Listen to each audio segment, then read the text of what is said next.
కష్టాలు ఎలా ఉంటాయి, నిజ జీవితంలో కష్టాలు ఎలా ఉంటాయి నేను చెప్తాను, నువ్వు విను ఈ రోజు. ఏమ్మా ఏం చేస్తున్నావు? వరకు 5 లో ఉండేవారండి, ఇప్పుడు జాబ్ మానేసి వచ్చేసారు. ఏం జాబ్ చేస్తున్నావు? ఏం చేస్తున్నావు? ఏమన్నా చేస్తున్నావా ఖాళీ? పొద్దున్నే నిద్ర లేచి బుక్ పట్టుకుంటేనే కదా చదువు వచ్చేది. అర్ధరాత్రి పొద్దు కదా నిద్రపోతే ఏం బాగుపడతావు? బాబు వీళ్ళకి బతుకుతారు నేర్పకుండా నవ్వుతూ నేర్పడండి. ఎక్కడికైనా బయటికి వెళ్ళాలంటే మోహం చెల్లట్లేదు. ఏం చేస్తున్నారని ఒకటే అడగడం. చిన్నపిల్లలు ఏమిటి చెప్పడానికి? ఏమన్నా అంటే చాలా కోపం పొడుచుకొచ్చేస్తారు. తమ్ముడు అంత కష్టపడుతున్నాడే, మనం ఏదైనా పని చేయాలని ఉండదు.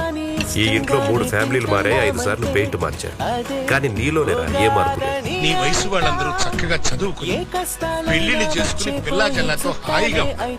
మరి నువ్వు నా సంక నాకుతూ తిరుగుతూనే ఉన్నా. ఇంత వయసు వచ్చినా ఇంకా తండ్రి మీద ఆధారపడి తింటున్నావు అంటే నువ్వు గుంజంతో తింటలేదురా, ఎడం చేత్తో తింటున్నావు. నీలాంటి కొడుకు తల కొరివి పెట్టడానికి మాత్రమే పనికొస్తాడు రా.